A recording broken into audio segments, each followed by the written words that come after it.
अस्सलाम वालेकुम। आज हम मई 2011 पेपर 42 क्वेश्चन 1 ए लेवल्स के पास पेपर्स का करते हैं, जो कि कैश फ्लो स्टेटमेंट से पर्टेन करता है।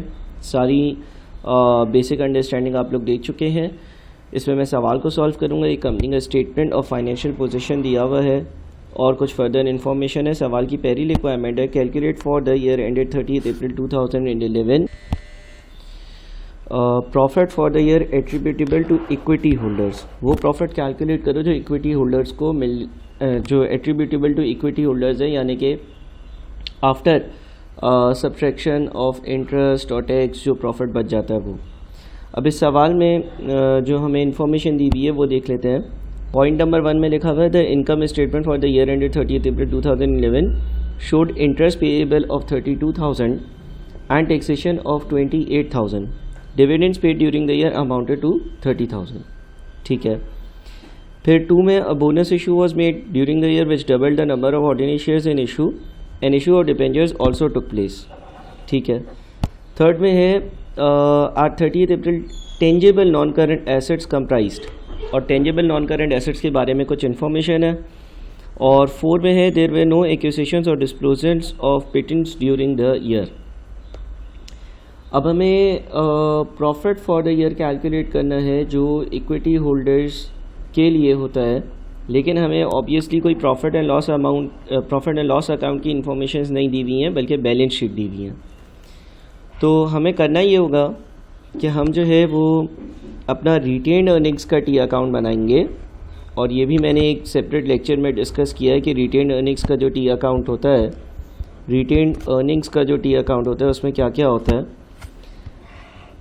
हमारे पास अप्रैल 11 और अप्रैल 10 की वैल्यूज़ दी हुई हैं। तो 10 अप्रैल यानी कि ओपनिंग रिटेन्ड अर्निंग्स जो है वो 1125 है, यानी कि रिटेन्ड अर्निंग्स का ब्रॉड डाउन ये वाली वैल्यू 1125 है।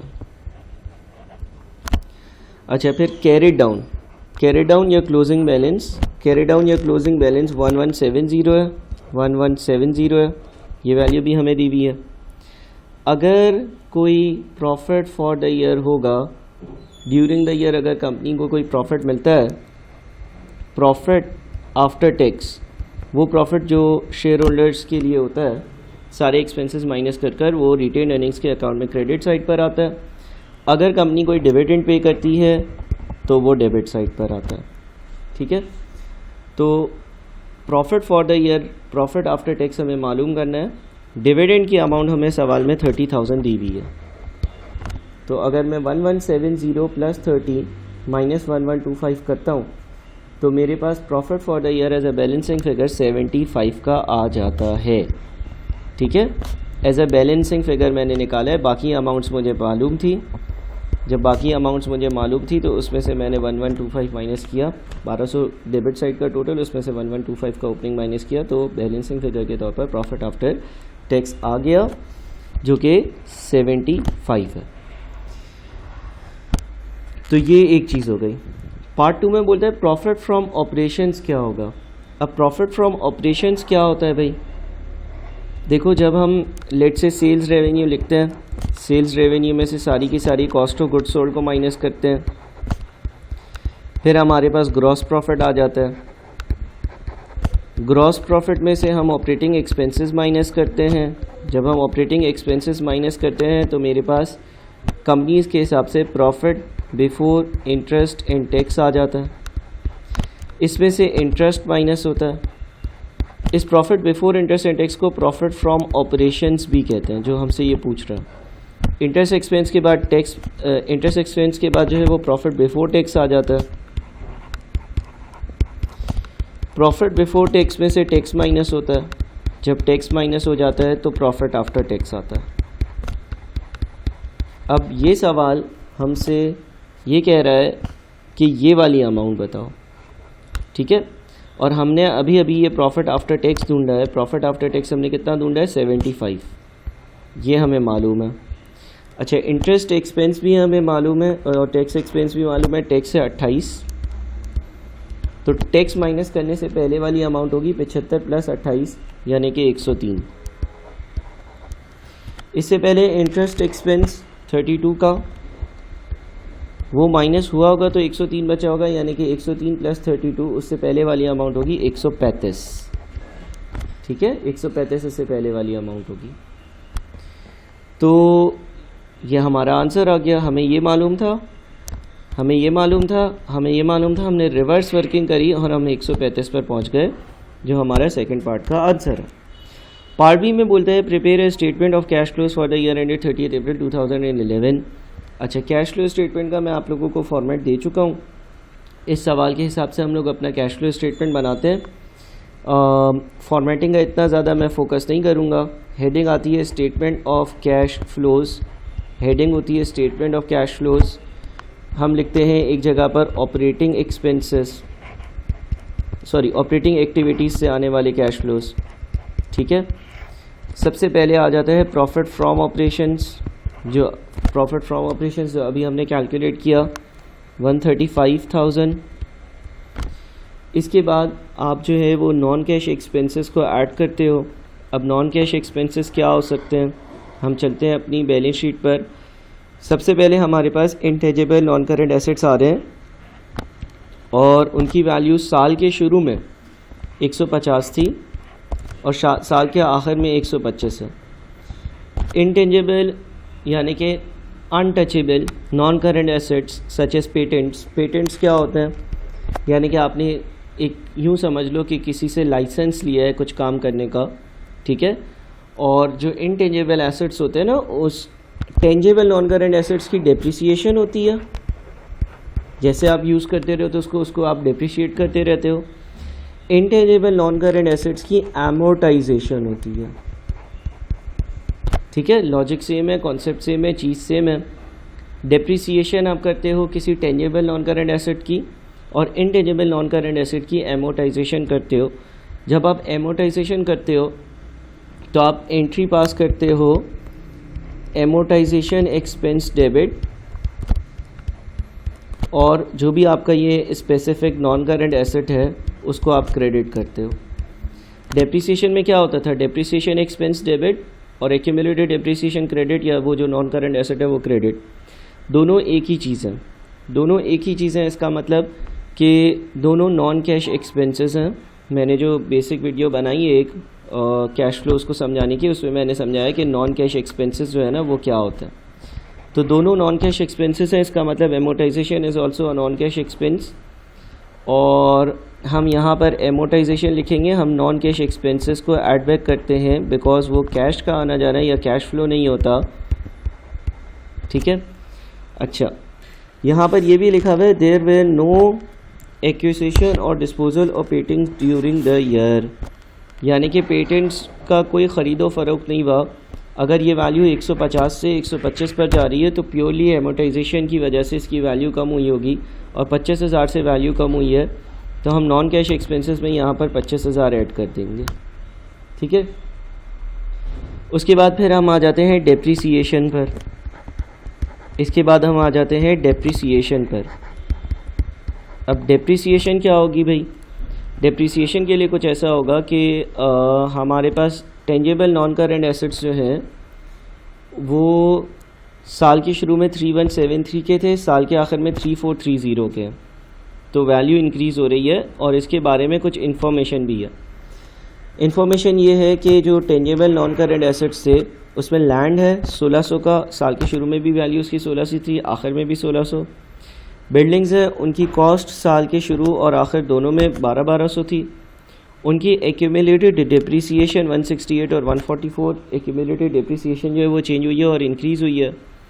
प्लांट एंड इक्विपमेंट की वैल्यू साल के शुरू में और आखिर में सेम है, एक्यूमुलेटेड डेप्रिसिएशन साल के शुरू और आखिर में चेंज है। नीचे लिखा हुआ है during the year plant which at cost of 92,000 was sold for 20,000, depreciation of 75,000 had been provided on the plant। तो डेप्रिसिएशन की अगर बात करें, लैंड की कोई डेप्रिसिएशन नहीं है।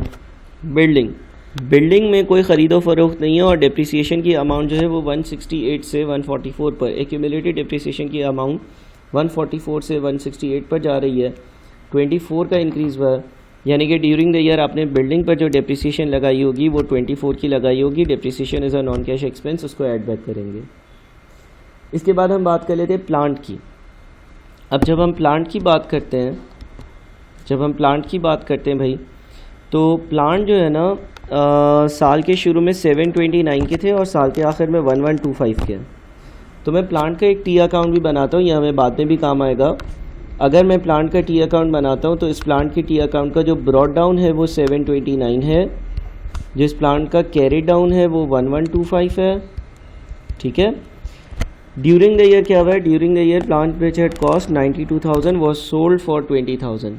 92,000 का प्लांट आपने बेचा है और आपने वो 20,000 में बेचा है। जब आप प्लांट बेचते हो तो आप जो आपका प्लांट अकाउंट होता है उसमें आप डिस्पोजल अकाउंट में वो वैल्यू ले जाते हो जितने की आप कोई चीज़ बेच रहे होते हो। तो during the year plant which had cost 92, ये आपने बेचा, ठीक है। अच्छा, अब ख़रीदा अगर होगा कोई प्लांट तो वो यहाँ पर आएगा, ठीक है। यानी कि आप बैलेंसिंग फिगर निकालो, आप 1125 प्लस 92 माइनस 729 अगर करते हो तो 488 आ रहा है। इसका मतलब ये हुआ साल के शुरू में 729 के प्लांट्स थे, 488 के और ख़रीदे, 92 के बेच दिए तो 1125 के रह गए, ठीक है ना। हमें जो बेचा था प्लांट उसकी कॉस्ट मालूम थी, तो हमने बैलेंसिंग फिगर से जो प्लांट ख़रीदा है उसकी वैल्यू कैलकुलेट कर ली। अच्छा, अगर मैं प्रोविजंस फॉर डिप्रिसिएशन का अकाउंट बनाऊंगा, प्लांट का प्रोविजन फॉर डिप्रिसिएशन का अकाउंट बनाऊंगा, तो उसका जो ब्रॉड डाउन है वो है 212। जो कैरिड डाउन है वो है 327, ठीक है। अच्छा, अब जो प्लांट बेचा है उसकी कितनी डिप्रिसिएशन थी, लिखा हुआ है depreciation of $75,000 had been provided on the plant. जो प्लांट बेचा था उसकी अभी तक की, जब बेचा तब तक की डिप्रिसिएशन 75,000 थी। जितनी भी एक्यूमुलेटेड डिप्रिसिएशन बेचने वाले प्लांट की होती है वो डिस्पोजल अकाउंट में चली जाती है। देयरफॉर यहाँ पर मैं 75 लिखूँगा, ये डिस्पोजल अकाउंट में जाएगा, ठीक है। और जो बैलेंसिंग फिगर होगा 327 प्लस 75 माइनस 212, ये आ जाता है आपका 190 का आपका बैलेंसिंग फिगर आ रहा है। ये depreciation expense for the year है, ठीक है। तो आप डेप्रिसिएशन जो है वो प्लांट की यहाँ पर 190 लिख दोगे। ड्यूरिंग द ईयर आपने इतनी डेप्रिसिएशन प्रोवाइड करी होगी, सही है। अच्छा, प्लांट की डेप्रिसिएशन भी हो गई। इसके बाद हम देखते हैं कि करंट एसेट्स में इंक्रीज़ या डिक्रीज़ क्या है, वही हमें देखना होता है। करंट एसेट्स देखते हैं 124 और 106 इंक्रीज़ हुए, यस इंक्रीज़ हुए। इन्वेंट्री इंक्रीज़ हो रही है। सेपरेट वीडियो में मैंने बताया है इंक्रीज़ इन करंट एसेट्स और डिक्रीज़ इन करंट लाइबिलिटीज़ और इंक्रीज़ इन करंट लाइबिलिटीज़ और डिक्रीज़ इन करंट लाइबिलिटीज़, इसको क्यों हम ऐड सब्ट्रैक्ट करते हैं। लेकिन अगर कोई करंट एसेट इंक्रीज़ हो रहा है, फॉर एग्जांपल इन्वेंट्री जो है वो 124 पर जा रही है 106 से, तो आप कह सकते हो कि इंक्रीज़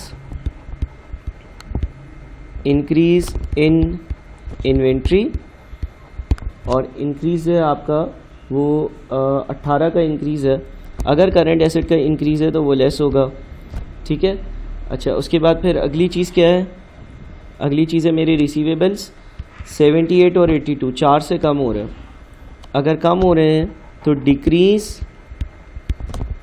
डिक्रीज़ इन रिसीवेबल्स, 4 से डिक्रीज़ हो रहे हैं तो 4 पॉजिटिव, ठीक है। उसके बाद अगली चीज़ क्या है, अगली चीज़ मेरे पास कैश एंड कैश इक्विवेलेंट है, इसको हम लोग कैश फ्लो स्टेटमेंट में नहीं लेकर जाते। इसके बाद ट्रेड पेएबल्स है, ट्रेड पेएबल्स जो है वो 56 से 63 पर जा रहे हैं, यानी कि ये भी इंक्रीज़ हो रहे हैं और 7 का इंक्रीज़ हो रहा है। अगर करंट लायबिलिटीज़ इंक्रीज़ होती हैं तो वो ऐड होती हैं इंक्रीज़ इन पेएबल्स, और पेएबल्स का इंक्रीज़ है 7 का, ठीक है। इसके बाद और क्या है, और है हमारे पास टैक्सेशन 28 और 24, ठीक है। टैक्सेशन जो है उसका जो हमारा अमाउंट हमने पे किया है वो लिखा जाता है। तो टैक्सेशन का जो हमने अमाउंट पे किया होगा वो कितना किया होगा, 24 की ओपनिंग लायबिलिटी थी, क्लोजिंग लायबिलिटी 28 है, और ड्यूरिंग द ईयर का जो टैक्स का एक्सपेंस है वो भी 28 है। देखो हुआ ये होगा, टैक्सेशन की ओपनिंग लायबिलिटी 24 है ना। मैं टैक्स लायबिलिटी का अकाउंट बनाता हूँ, ब्रॉड डाउन इसका 24 है,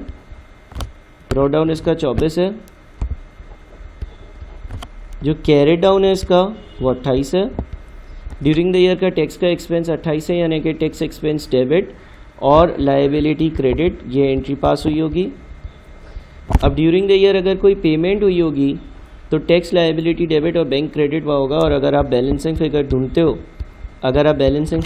हो तो वो 24 का आता है। इसका मतलब पेमेंट कितनी हुई होगी, इसका मतलब पेमेंट हुई होगी 24 की। तो टैक्स पेड जो आपने टैक्स पे किया वो लिखते हैं, वो आपने 24 का पे किया, ठीक है। अच्छा, उसके बाद फिर कोई और non cash expense, yes, profit या loss on disposal of non current assets is a non cash expense. आपने जो है वो एक प्लांट बेचा जिसकी कॉस्ट 92 थी, जिसकी एक्यूमुलेटेड डेप्रिसिएशन 75 थी, देयरफॉर इसकी जो वैल्यू थी 92 माइनस 75, इसकी नेट बुक वैल्यू थी 17, और ये आपने बेचा कितने में, ये आपने बेचा 20 में। तो अगर आपने 17 की नेट बुक वाली चीज़ 20 में बेची तो आपको 3 का प्रॉफिट हुआ होगा। और ये वाला जो प्रॉफिट है ये हम यहाँ पर प्रॉफिट फ्रॉम डिस्पोजल लेस करते हैं। लेस क्यों करते हैं, क्योंकि ये प्रॉफिट्स में शामिल होता है, ये इसमें शामिल होता है, लेकिन ये कैश का आना या कैश का जाना नहीं है, ठीक है। इसके बाद इंटरेस्ट एक्सपेंस की वर्किंग कर लेते हैं कि इंटरेस्ट एक्सपेंस है ना, वो हमने कितना पे किया। अच्छा, इंटरेस्ट एक्सपेंस की क्या कोई लायबिलिटी है, हाँ, 14 की ओपनिंग 4 की क्लोजिंग, और ड्यूरिंग द ईयर का इंटरेस्ट एक्सपेंस कितना था, 32 का, है ना। तो आप एक टी अकाउंट बना लो, आपके पास इंटरेस्ट एक्सपेंस का जो ब्रॉड डाउन है लायबिलिटी वो 14 है, जो कैरी डाउन यानी क्लोजिंग लायबिलिटी वो 4 है, ड्यूरिंग द ईयर का जो इंटरेस्ट एक्सपेंस है वो 32 है। इंटरेस्ट एक्सपेंस की एंट्री बनती है इंटरेस्ट एक्सपेंस डेबिट और इंटरेस्ट एक्सपेंस पेएबल क्रेडिट। तो 14 पिछले साल के पे करने थे, 32 इस साल का इंटरेस्ट एक्सपेंस, टोटल 46 हुए, -4 अनपेड है अभी भी, 42 आपने जो है वो पे करे होंगे, ठीक है, 42 आपने पे करे होंगे, 42 आपने पे करे होंगे। तो इंटरेस्ट पेड या इंटरेस्ट एक्सपेंस पेड 42, ठीक है। अब इन सबको ज़रा नेट ऑफ करते हैं ताकि हमारे पास एक अमाउंट आए, 135 + 25 + 24 + 190 -18 + 4 + 7 -24 -3 -42, ये आ जाता है आपका 298, ठीक है ना। ये आपका 298 आता है। तो ये कहलाएगा आपका net cash from operating activities, और ये net cash from operating activities आपका आ रहा है 298, ठीक है। अच्छा, इसके बाद अगली हेडिंग आती है हमारी इन्वेस्टिंग एक्टिविटीज़। फॉर्मेट आप लोगों के पास पहले ही मौजूद है। इन्वेस्टिंग एक्टिविटीज़ की हेडिंग आती है, इन्वेस्टिंग एक्टिविटीज़ में आप ये देखते हो कि आपने कोई फिक्स एसेट ख़रीदा या बेचा, उसकी वजह से कितने पैसे दिए या पैसे रिसीव किए, इस तरह की चीज़ें। तो आपने एक फ़िक्स एसेट बेचा, आपने जो फ़िक्स एसेट बेचा उसके अगेंस्ट आपको 20,000 रुपये मिले, एक चीज़, और दूसरा आपने एक फ़िक्स एसेट ख़रीदा और जो फ़िक्स एसेट आपने ख़रीदा उसके अगेंस्ट आपने 488 पे किए। तो दो चीज़ें लिखेंगे हम लोग इन्वेस्टिंग एक्टिविटीज़ में। एक तो तुम्हारे पास होगा प्रोसीड्स फ्रॉम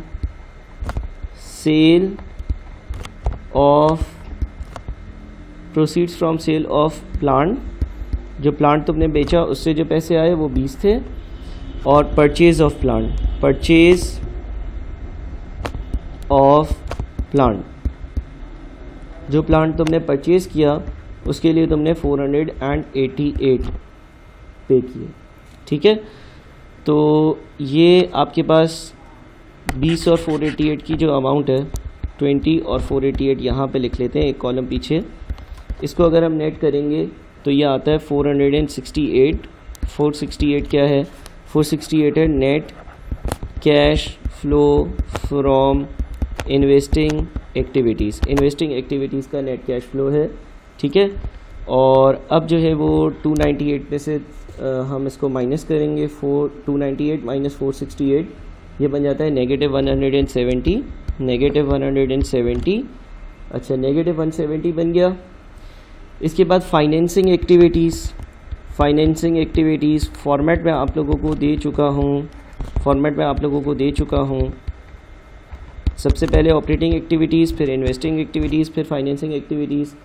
फाइनेंसिंग एक्टिविटीज़ में आप ये देखते हो कि शेयर्स के इशू करने की वजह से, डिबेंचर्स के इशू करने की वजह से क्या पेमेंट्स या रिसिप्ट्स हुई हैं। तो अब जब मैं फाइनेंसिंग एक्टिविटीज़ की बात करूँगा तो फाइनेंसिंग एक्टिविटीज़ में जो चीज़ें आनी चाहिए उसमें से एक तो देखो डिबेंचर्स है। डिबेंचर्स कैसे, डिबेंचर्स जो हैं वो आपके पास नील थे और अब 300, इसका मतलब 300 के डिबेंचर्स इशू करे होंगे। जब आप डिबेंचर्स इशू करते हो तो डिबेंचर्स इशू करने की वजह से आपको पैसा मिलता है। जब आप डिबेंचर्स इशू करते हो, डिबेंचर्स इशू करने की वजह से आपको पैसा मिलता है, ठीक है। तो आपको जो पैसा मिला डिबेंचर्स इशू करने की वजह से, उसकी वजह से आपका कैश जो है वो इंक्रीज़ होगा और वो है 300, सही है।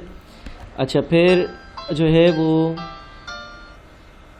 आपने ड्यूरिंग द ईयर डिविडेंड भी पे किया था।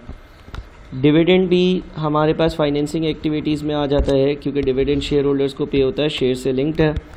तो डिविडेंड आपने पे किया, वो 30 का पे किया, आपके पास से पैसा गया, इसलिए ब्रैकेट है, ठीक है। अच्छा, इसके अलावा अगर हम एडिशनल इन्फॉर्मेशन देखें, हमने इसको अकाउंट फॉर कर लिया, इसको अकाउंट फॉर कर लिया, हमने एडिशनल इन्फॉर्मेशन नंबर 1 में से चीज़ें देख ली। एडिशनल इन्फॉर्मेशन नंबर 2 में लिखा हुआ है अ bonus issue was made during the year which doubled the number of ordinary shares in issue and issue of debentures also took place.